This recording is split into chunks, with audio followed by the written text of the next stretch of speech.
അസ്സലാമലൈക്കും ഫ്രണ്ട്സ്. ഇന്ന് ഞാൻ നിങ്ങളായിട്ട് ഷെയർ ചെയ്യുന്നത് ഹെൽത്തി ആയിട്ടുള്ള ഒരു മാഗി ക്യൂബ്സിൻ്റെ റെസിപ്പിയാണ്.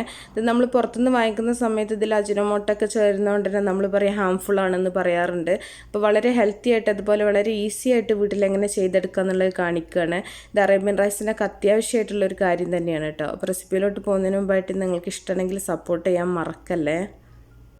ആദ്യം തന്നെ ഒരു കുക്കറിലേക്ക് ഞാൻ 100 ഗ്രാം ചിക്കൻ ഇട്ടിട്ടുണ്ട്. ഞാൻ എടുത്തിട്ടുള്ളത് ചിക്കൻ്റെ ബ്രസ്റ്റ് പീസാണ്. നിങ്ങൾക്ക് എല്ലോട് കൂടിയുള്ള ചിക്കൻ എടുക്കാം, തൊലിയോട് കൂടിയുള്ള ചിക്കനൊക്കെ എടുക്കാം കേട്ടോ. ഇനി ഇതിലേക്ക് ഒരു ഉള്ളി അരിഞ്ഞത് ഇട്ട് കൊടുക്കുന്നുണ്ട്. അതുപോലെ ഒരു ചെറിയ തക്കാളി, ഒരു ചെറിയ ക്യാരറ്റ്, അതുപോലെ ചെറിയ ക്യാപ്സിക്കം കൂടെ ചേർത്ത് കൊടുക്കുന്നുണ്ട്.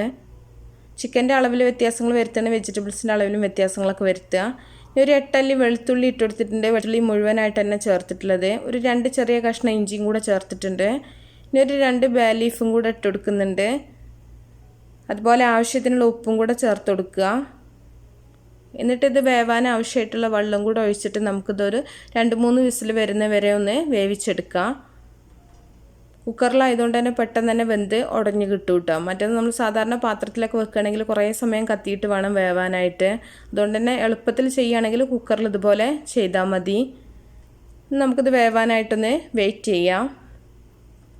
ഇപ്പോൾ വെന്തതിന് ശേഷം നമ്മൾ പ്രഷറൊക്കെ പോയിട്ട് വേണം നമ്മളിത് തുറക്കാനായിട്ട്. അപ്പോൾ ഇതുപോലെ നന്നായിട്ട് തന്നെ വെന്ത് കിട്ടും. അപ്പോൾ ഒന്ന് ഒരു തവി എന്തെങ്കിലും വെച്ചിട്ടൊന്ന് ഉടച്ചിട്ട് ഒരു അരിപ്പയിലൂടെ ഒന്ന് അരിച്ചെടുത്താൽ മതി. അപ്പോൾ നല്ല ചിക്കൻ സ്റ്റോക്ക് നമുക്ക് റെഡിയായി കിട്ടും.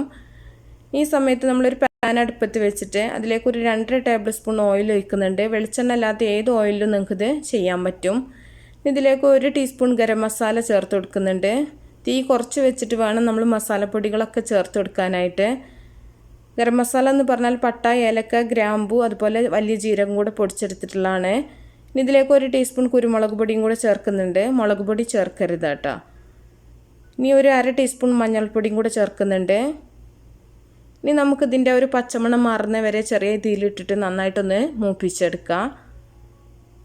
മസാലപ്പൊടികൾ നമ്മൾ മൂപ്പിച്ചെടുക്കുന്ന സമയത്ത് ഒരിക്കലും തീ കൂട്ടി വെക്കരുത്. പെട്ടെന്ന് തന്നെ കരിഞ്ഞതിൻ്റെ ടേസ്റ്റ് മൊത്തം മാറിപ്പോവും. അപ്പോൾ ഇത് മൂത്ത് വരുന്ന സമയത്ത് തന്നെ നല്ലൊരു മാഗി ക്യൂബ്സിൻ്റെ സ്മെല്ലൊക്കെ വരുന്നുണ്ട് കേട്ടോ. ഇനി ഇതിലേക്ക് നമ്മൾ നേരത്തെ അരിച്ചു വെച്ചിട്ടുള്ള ചിക്കൻ സ്റ്റോക്ക് ഒഴിച്ചു കൊടുക്കുക. സാധാരണ നമ്മൾ വീട്ടിലുണ്ടാക്കുന്ന സമയത്ത് മാഗി ക്യൂബ്സ് ഒന്നും പ്രത്യേകിച്ച് നമ്മൾ ഒരു കെമിക്കലും ചേർക്കാതെയാണ് ചെയ്യുന്നത്. പുറത്തുനിന്ന് വാങ്ങിക്കുന്ന സമയത്ത് അജിനോമോട്ടൊക്കെ അതിലുണ്ടെന്ന് പറഞ്ഞിട്ടാണ് എല്ലാവരും ഇത് ഹെൽത്തിന് ഭയങ്കര പ്രോബ്ലമാണെന്നൊക്കെ പറയാറുണ്ട്.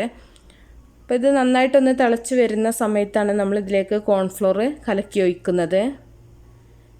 അപ്പോൾ നന്നായിട്ട് തന്നെ തിളച്ചിട്ടുണ്ട്. ഇനി ഉപ്പൊന്നും ചേർക്കേണ്ട ആവശ്യമില്ല കേട്ടോ. 1 ടീസ്പൂൺ കോൺഫ്ലോർ ഞാൻ കുറച്ച് വെള്ളത്തിലൊന്ന് കലക്കി എടുത്തിട്ടുണ്ട്. അതിലേക്ക് ഒഴിച്ചു കൊടുക്കുന്നുണ്ട്.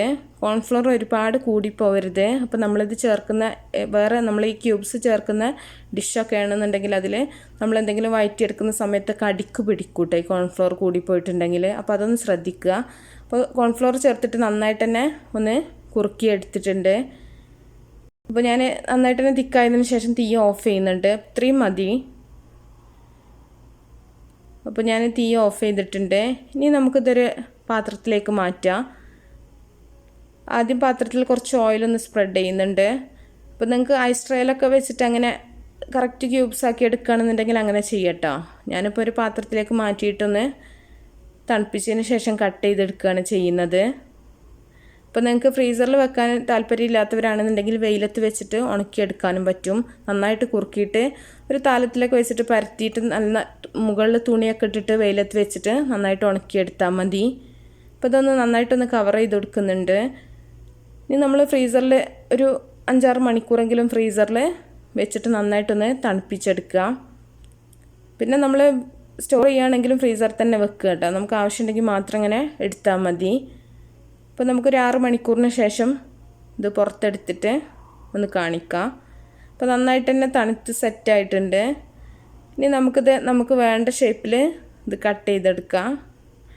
അപ്പോൾ നമുക്കിത് റീമോൾഡ് ചെയ്തിട്ടൊന്ന് മുറിച്ചെടുക്കാം.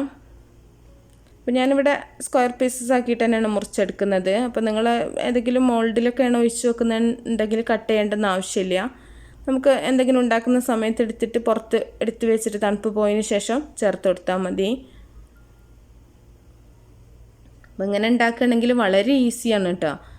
നമുക്ക് ഒരു മായം കലരാത്ത മാഗി ക്യൂബ്സൊക്കെ ഏത് ഡിഷിനും നമുക്ക് യൂസ് ചെയ്യാം. നമുക്കിപ്പോൾ കുറഞ്ഞ അളവിൽ ചിക്കൻ കറിയൊക്കെ റെഡിയാക്കി എടുക്കുകയാണെങ്കിൽ ചിക്കൻ്റെ പീസസൊക്കെ വളരെ കുറവാണെന്നുണ്ടെങ്കിൽ നല്ലൊരു ചിക്കൻ്റെ ഫ്ലേവറൊക്കെ കിട്ടും. അതുപോലെ ഒരു 2-3 ക്യൂബ്സൊക്കെ അതിലേക്ക് ഇട്ട് കൊടുക്കുകയാണെന്നുണ്ടെങ്കിൽ അപ്പോൾ ഇങ്ങനെ എപ്പോഴെങ്കിലുമൊക്കെ ഉണ്ടാക്കി വെക്കുകയാണെങ്കിൽ വളരെ ഈസിയാണ്. അപ്പോൾ എല്ലാവരും വീട്ടിലുണ്ടാക്കി നോക്കുക. ഇഷ്ടപ്പെടുകയാണെങ്കിൽ ലൈക്ക് ചെയ്യാനും നിങ്ങൾ ഷെയർ ചെയ്യാനും മറക്കരുത്. അപ്പോൾ നല്ല നല്ല റെസിപ്പികളൊക്കെ ആയിട്ട് ഇൻഷാ അല്ലാഹ് നമുക്ക് അടുത്തൊരു വീഡിയോയിൽ കാണാം. ഓക്കേ.